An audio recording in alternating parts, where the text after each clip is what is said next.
foi chegada a nossa hora, então, eu vou pedir, primeiro gostaria de dizer que são todos muito bem-vindos e nós vamos então dando início à nossa apresentação de hoje com a nossa prece, pedindo então que nos acompanhem em pensamento aquelas palavras que nós vamos dizer nesse instante.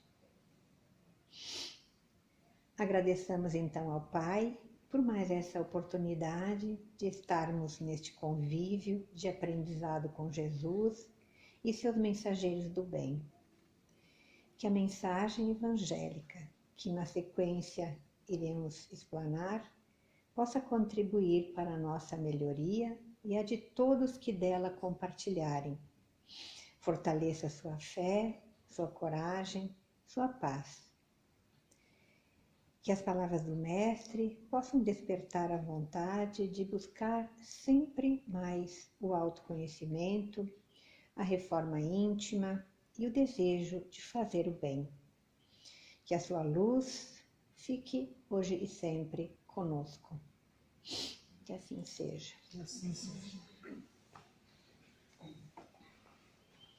Eu já vou de antemão dizendo que essa apresentação eu já fiz na quarta-feira, então se porventura alguém está aqui, o senhor estava, não? Não. A gente teve que fazer uma troca e eu estou então apresentando novamente com esse mesmo tema, né, na quarta-feira. E esse tema, que se intitula Dons, ele foi extraído então do livro Caminho, Verdade, Luz e Vida, capítulo 52, e foi um livro, então, como a maioria dos que a gente utiliza para nossas apresentações, são do Chico e o seu mentor, o Emmanuel, né? Uma dupla querida nossa, né? E ele se intitula, então, como eu disse, Dons. E ele partiu, na realidade, de uma exposição de Tiago, que diz o seguinte: toda boa dádiva e todo dom perfeito vem do alto. É para a gente não esquecer, né? Que tudo que nós somos, tudo que nós temos, na realidade, vem de Deus. E se ele, porventura, quiser retirar, Retira. né? Retira. Bom, e aí eu fui procurar o que seriam dons de fato. O que seriam dons?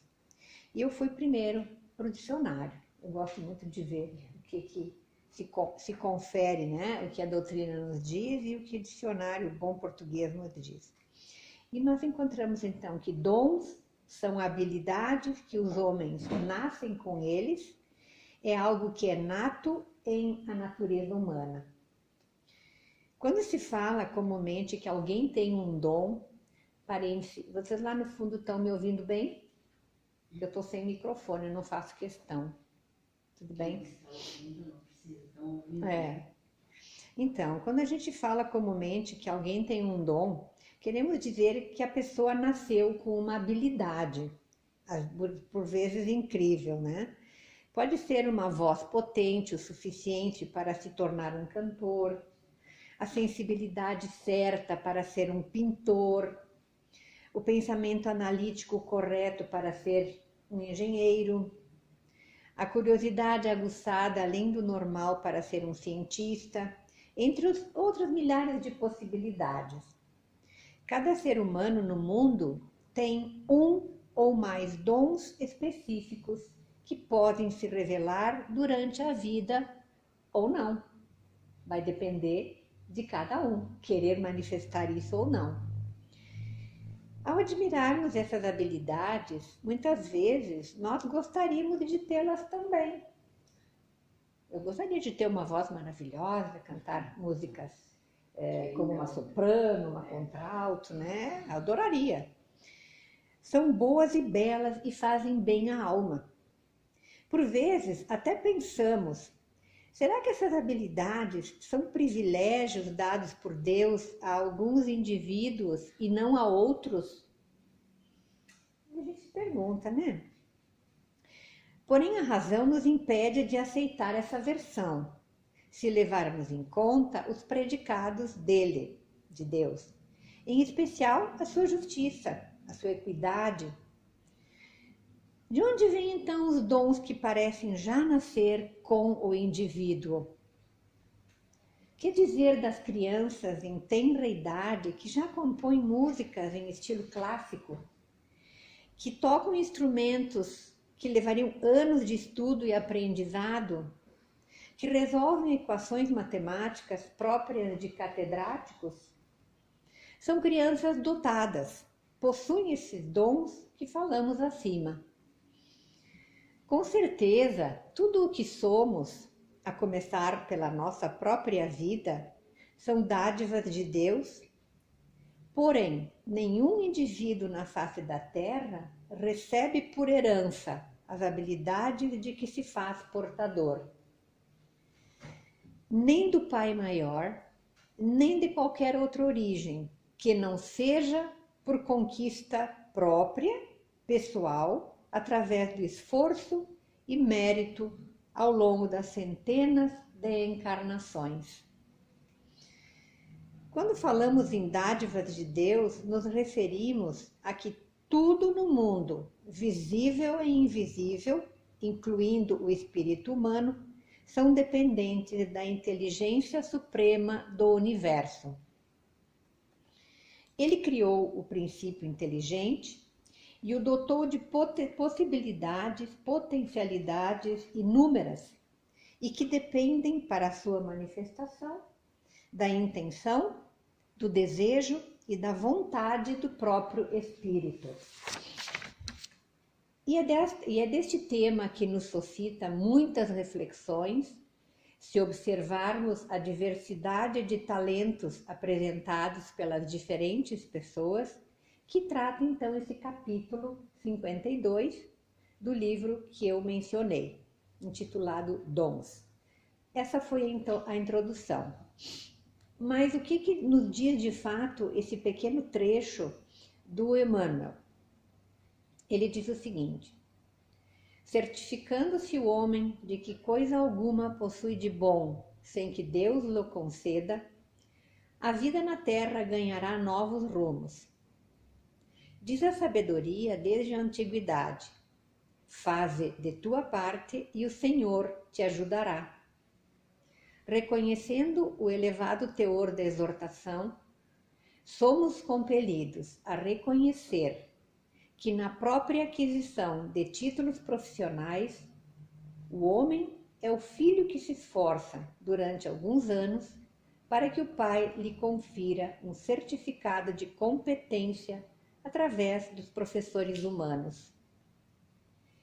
Qual ocorre no patrimônio das realizações materiais, acontece no círculo das edificações do espírito. Indiscutivelmente, toda boa dádiva e todo dom perfeito vem de Deus.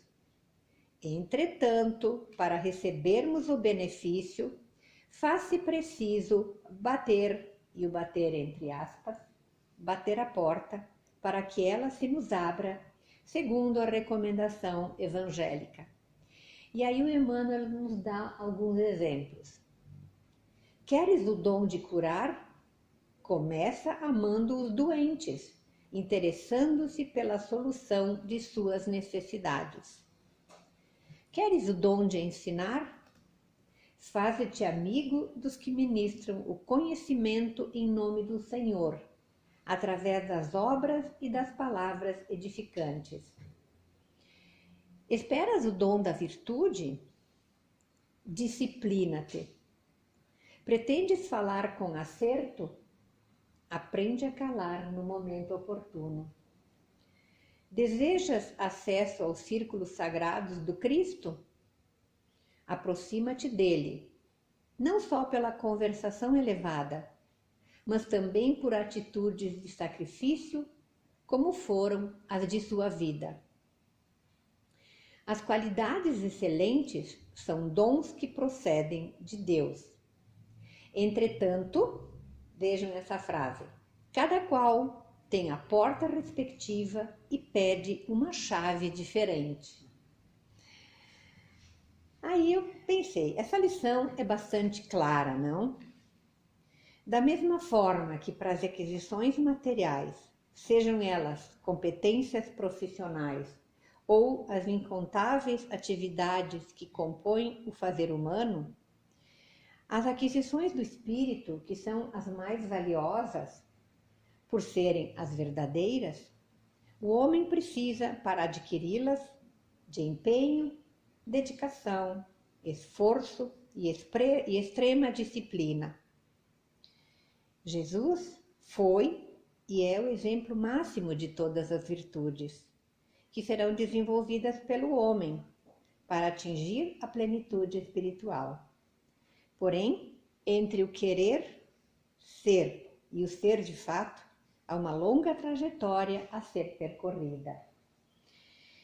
Mudar hábitos e condutas requer reconhecimento inicial de que toda a virtude deve ser conquistada mediante a transformação interior. Aí eu me perguntava, será que as virtudes crísticas podem ser alcançadas? Sim, por todos nós. Ele já nos disse há muito tempo, né?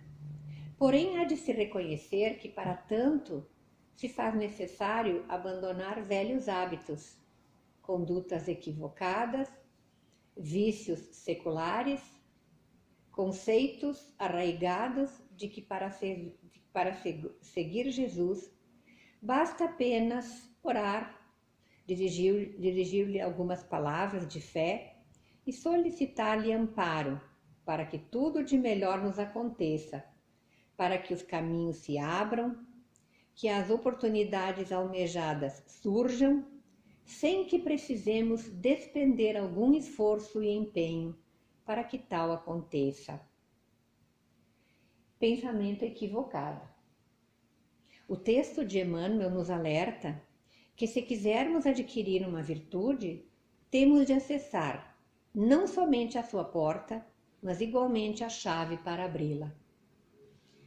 Da mesma forma que, para obter um diploma de médico, é preciso cursar a graduação em medicina, ou para ser um compositor é preciso dedicação por anos ao aprendizado de música e disciplinas correlatas, ou para ser um técnico em eletrônica, por exemplo, há que se preparar em curso técnico nessa área de conhecimento. Para sermos portadores de valores espirituais, é preciso que acessemos as suas portas e que conquistemos as respectivas chaves através do exercício destes mesmos valores, a exemplo de Jesus, que traduzia em atos as suas pregações.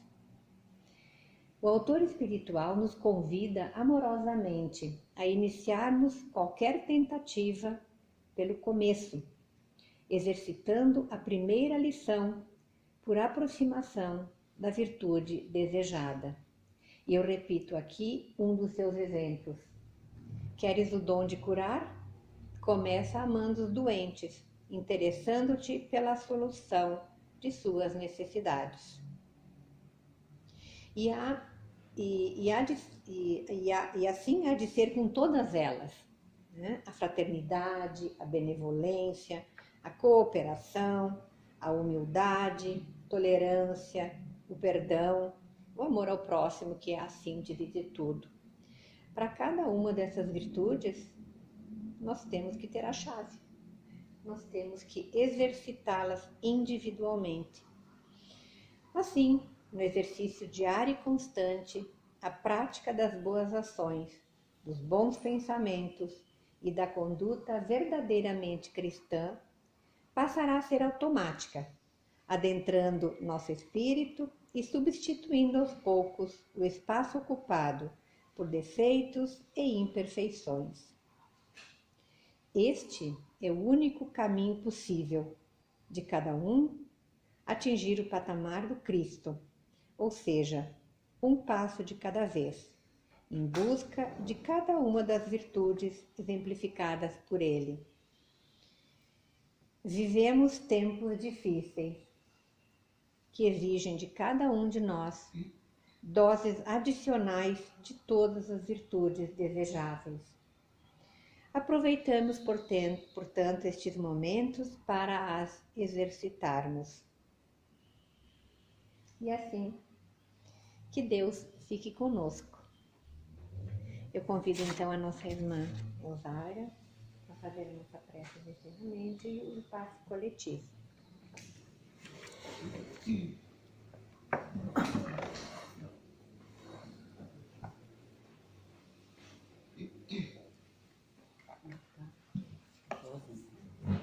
Eu convido os médiums que estão, vamos ficar aqui melhor, né? Do lado de cá, inclusive a nossa palestrante, que é uma das grandes trabalhadoras da casa, né? Eu vou ficar na frente do microfone.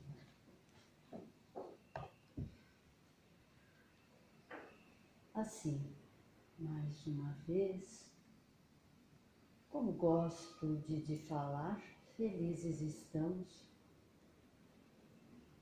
e confiantes, principalmente porque temos a certeza de que basta entrarmos nesta casa de oração para que já estejamos todos recebendo a ajuda, a proteção, a luz maior. E como brilhantemente abordou a nossa irmã Maria Salete,